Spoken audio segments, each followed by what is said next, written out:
In Full Zoom is presented to you by Calvo Enterprises, Inc.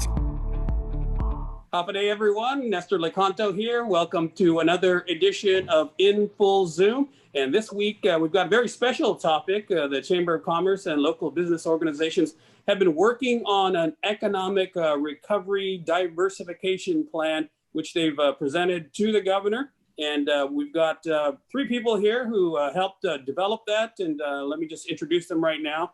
First of all, Siska Hutapia, who is a member of the Gita board and the Chamber board and all these other things. And she's also the president of Cornerstone Valuation.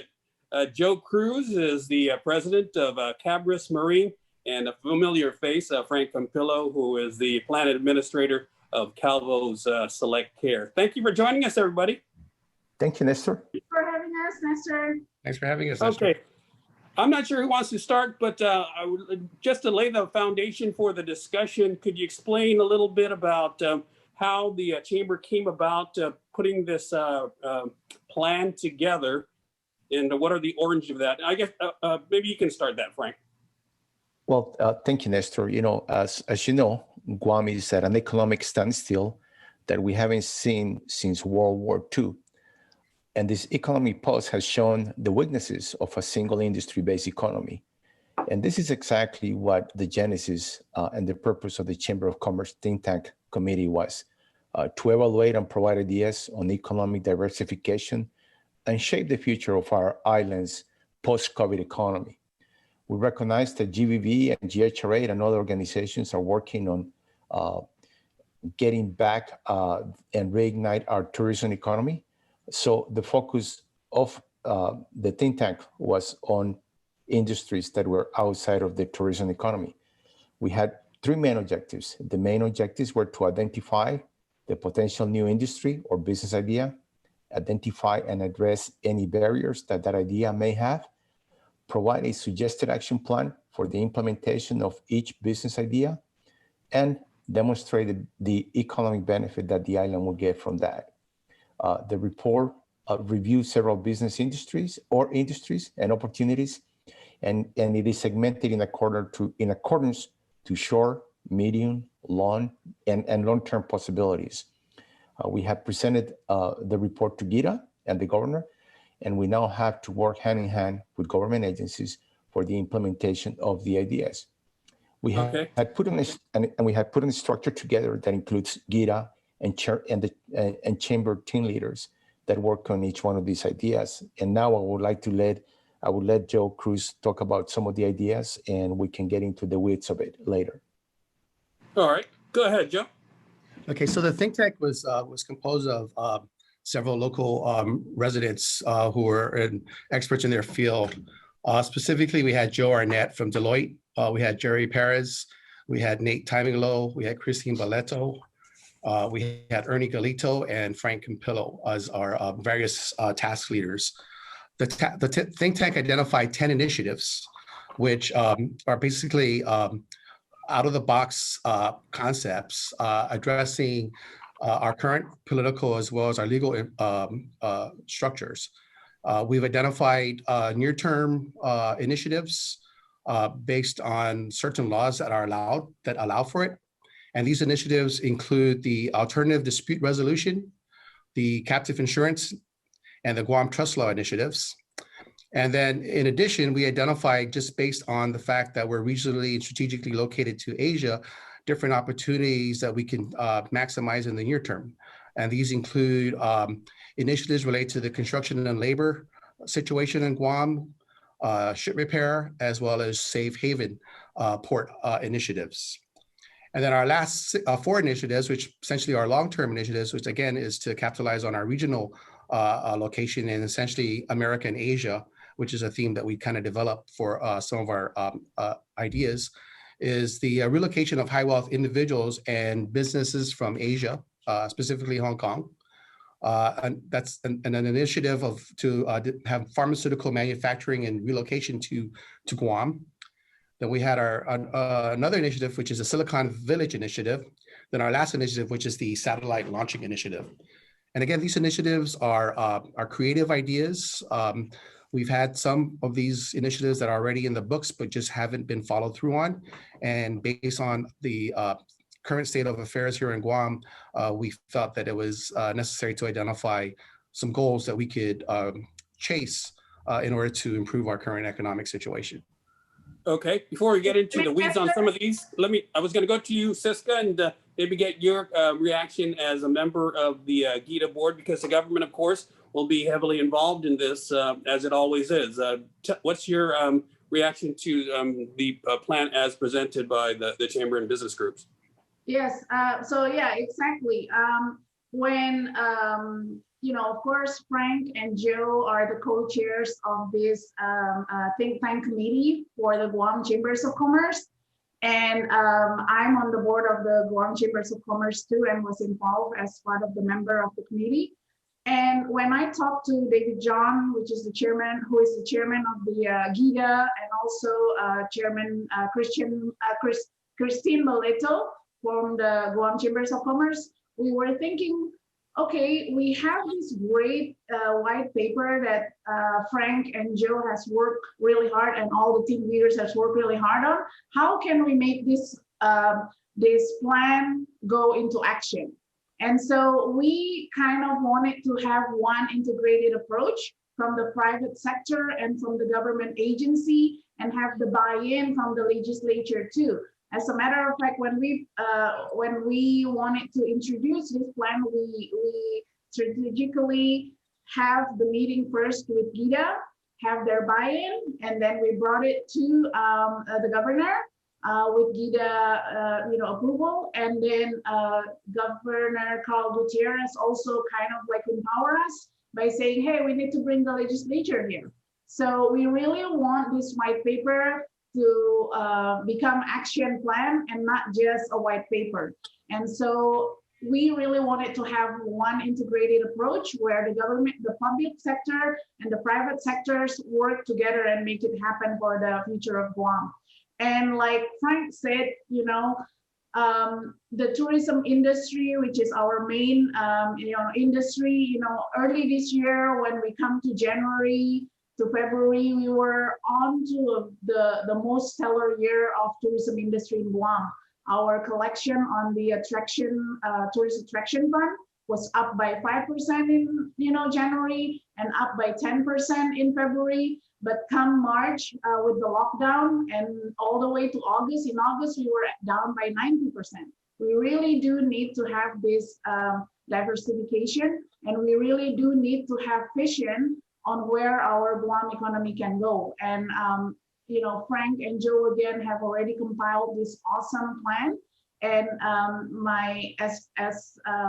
because I wear two hats, Chamber of Board Director and also the Gita Board of Director, we kind of think how really can we make it happen? So we're really excited that we're gonna have, even on the team leader level, that we're gonna have government agency that will be the co-team leaders of each of the initiatives. So yeah, we're very excited about this. In Full Zoom is presented to you by Calvo Enterprises, Inc.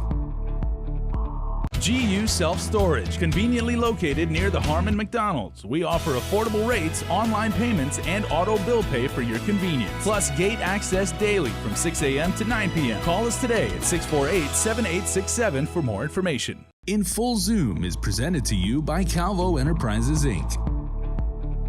All right, so Frank, let's start talking about more specifics.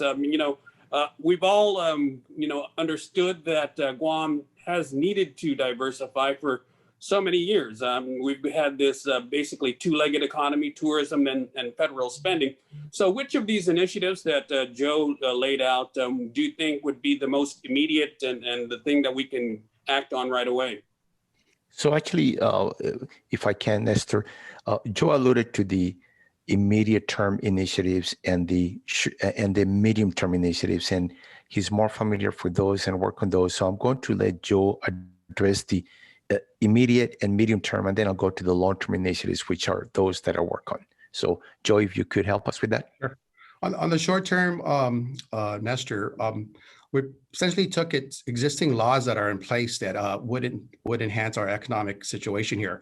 And these laws allow for alternative dispute resolution.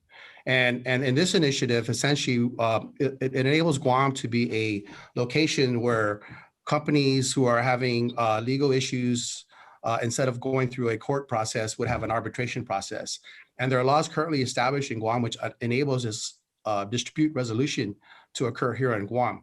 And what this would entice essentially is more corporate executive presence on Guam, in that when the disputes happen on Guam, of course, you have lawyers and other folks that will come to Guam to have these discussions. And also integrate what they do with our local court systems, et cetera. So the laws currently enable this here on Guam. So we want to, while the laws are in place, is to take advantage of the fact that this is something that we can do and just work on follow through and executing the intent of the law. The second one is the captive insurance. As we all know, and we've heard, Guam has in the past made efforts to become a captive insurance location. We know for a fact there are a couple of companies locally in Guam right now that are looking at options, and Guam is one of them. So being that this captive insurance law is in place, we want to work with Gita to market this opportunity for Guam. Again, the laws are in place and it's just a matter of execution. The third law that's in place, which and also enables Guam to become a location for corporate business, is the Guam Trust Law. And this would enable companies from all over the world, mainly in Asia, to establish local trusts. And the advantage they would have, of course, is they can move some of their assets under the trust on Guam and manage that out of here. So that's in the short term, because of laws that are in place that enable this, would allow Guam to diversify their economy. On the midterm, we looked at the construction and labor situation in Guam. So on the construction side, of course, between GovGuam and the private sector, there's at least $700 million worth of projects that are basically on hold, mainly because of lack of labor and other issues like bonding capacity being a constraint. So the initiative here took a look at what are some of the solutions that we can offer to support some of these shortfalls.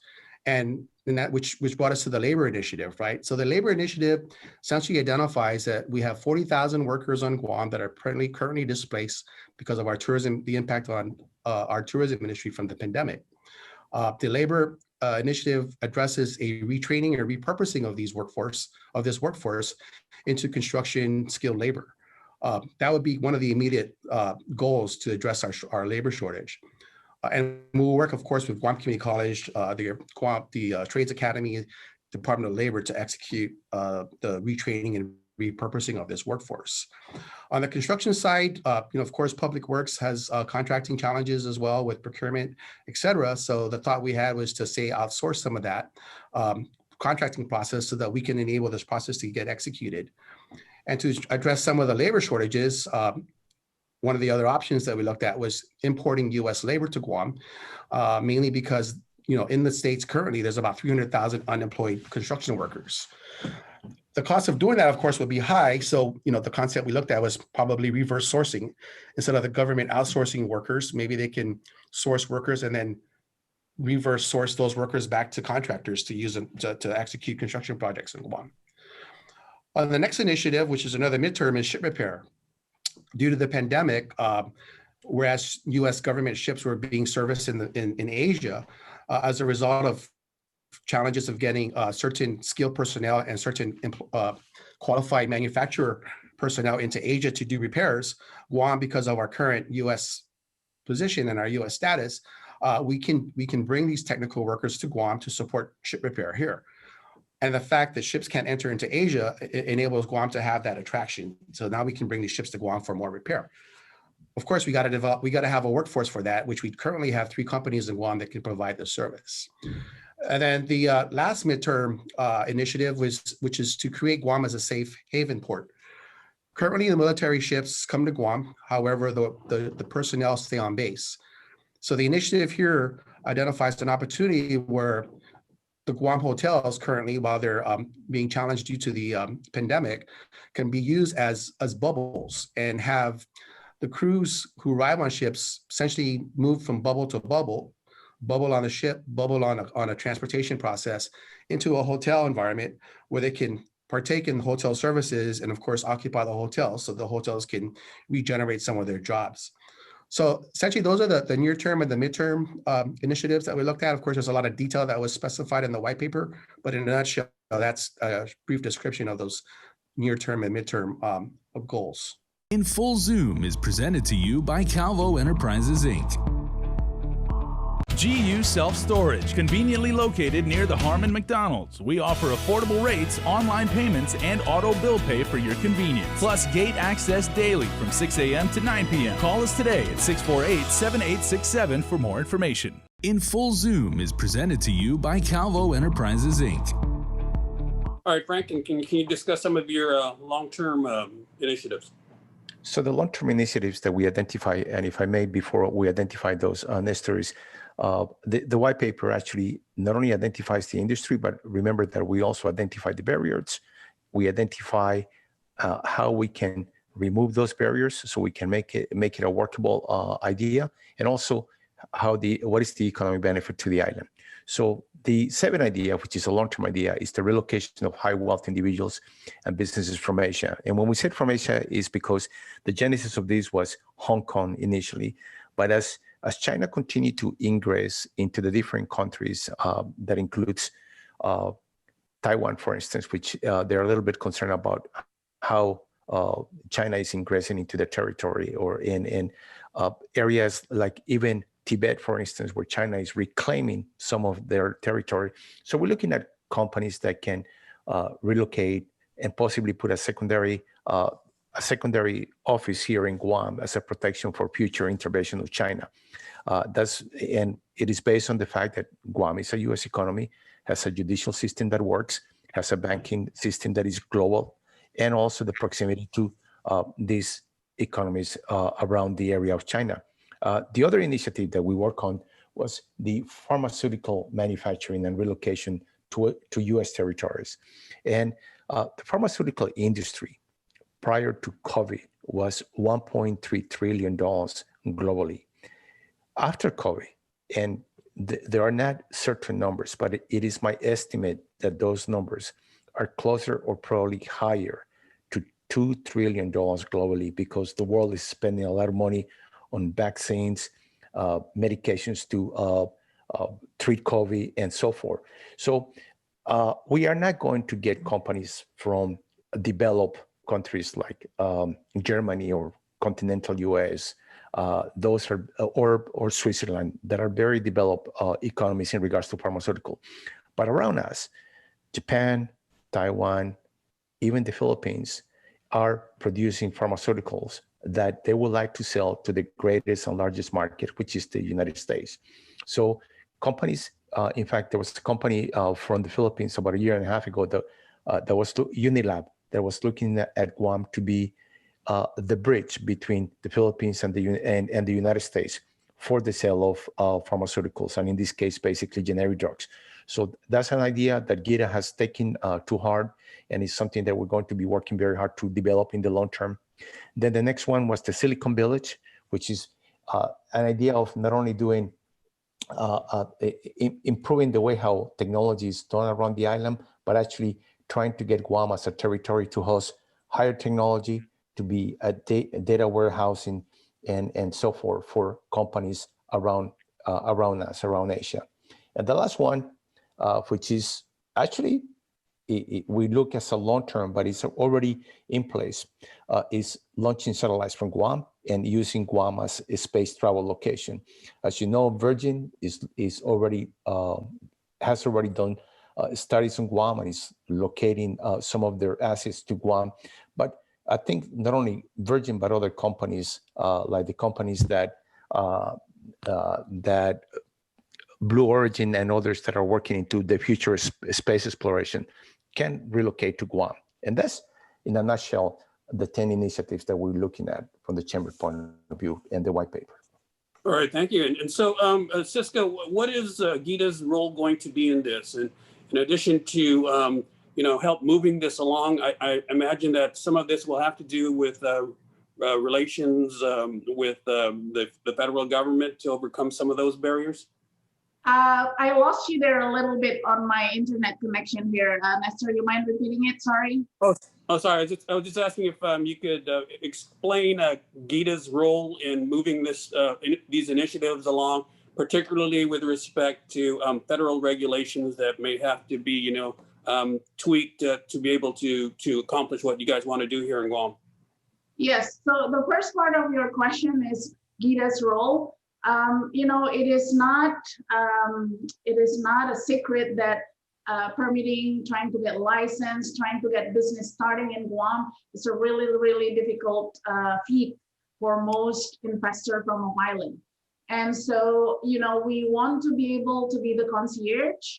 If there's a potential investor on all of these 10 identified industry that want to come to Guam, we want to be able to make it smooth and easy for them to invest their money here on Guam.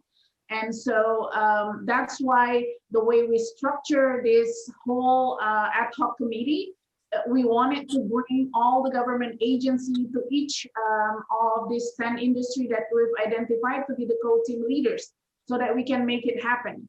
And we also want to invite all the legislature, for example, Ernie just sent his team leader report regarding the high net worth individual. He wanted GBB, JHRA to be helping in this industry, and then also have Therese Terlahi and Jim Moylan to help on the legislature side to enable people really, if they really want to come to Guam and want to invest. We don't want them to go through the red tapes that is sometimes very, very frustrating. I mean, I live here on Guam for 20 years. When I tried to open my office here, it took me 20 months to just get my occupancy permit for a tiny, small office. So we don't want the investor to have that kind of barrier.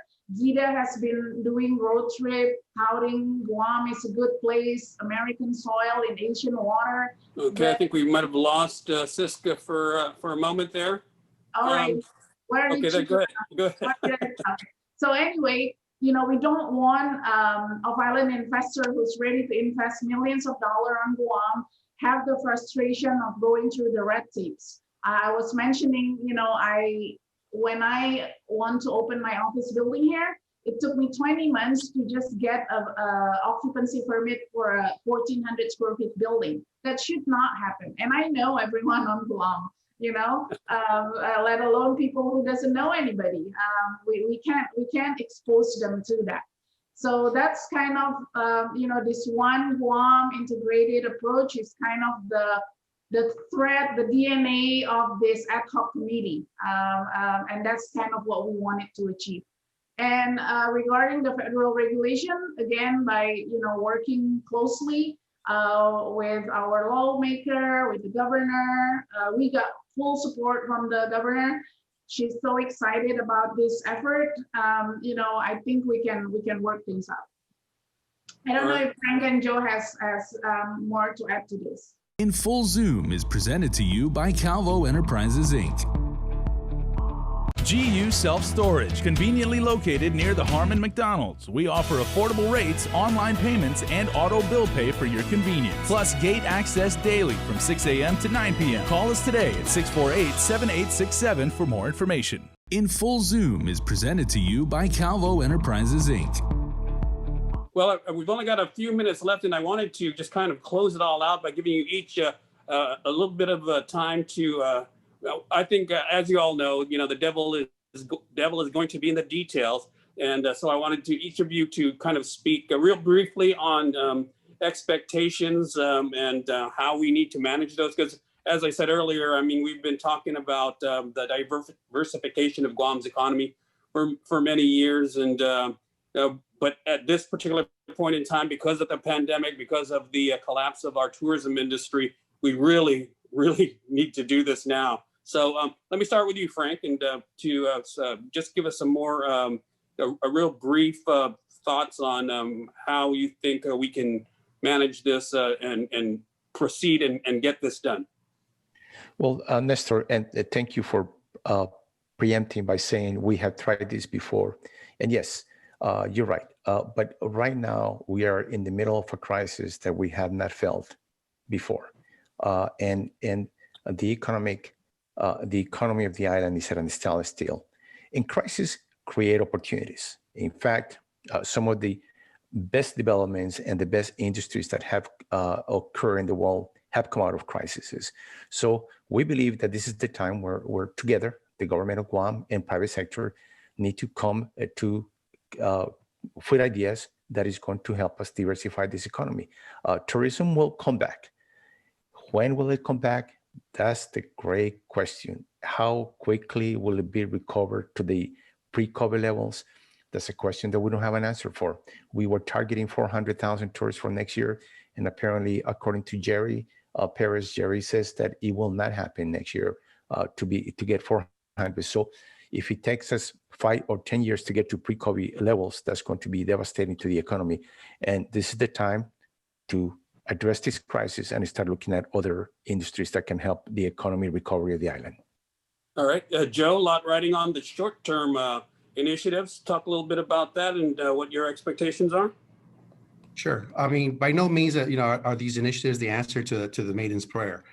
It's going to take a lot of action, and it's going to take a lot of creativity. So in the near term, I think the fact that these laws are in place, it just takes action.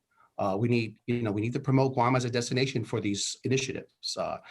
It's been in the books, and I know there's been effort to push it forward, but it stopped. So while we're in this condition that we're in, I think it's important that we don't have a paralysis of analysis. We act and we execute. And of course, we do it within the context of the law. And it's just all about action and just making things happen. All right, and Siska, you're going to get the final word. You will be, Gita, the bridge between the private sector and the public sector. So tell us what we can expect. Yes, so like Frank said, situations, this crisis are temporary, but it's very important as a community, private sector and government, we all have vision. And what this white paper lay out for us is the vision to have like successful Guam for the future. Singapore in 1960s are a third world country. They're now the most competitive country in the world. Why? Because they have vision. And I think, working together from the private sector and the government to make this white paper happen, I would really love to see Guam to be a competitor to Singapore, not to the same extent, but, at least be competitive as Singapore is. And we have all the, we have University of Guam, Guam Community College that can provide all the, workforce, high quality workforce for all of this industry. And it will be great to have all of this industry, to have all of those students at UOG and GCC to work at home, to provide high-paying jobs at home. So yes, so I'm very excited with this actions and plan that we're having.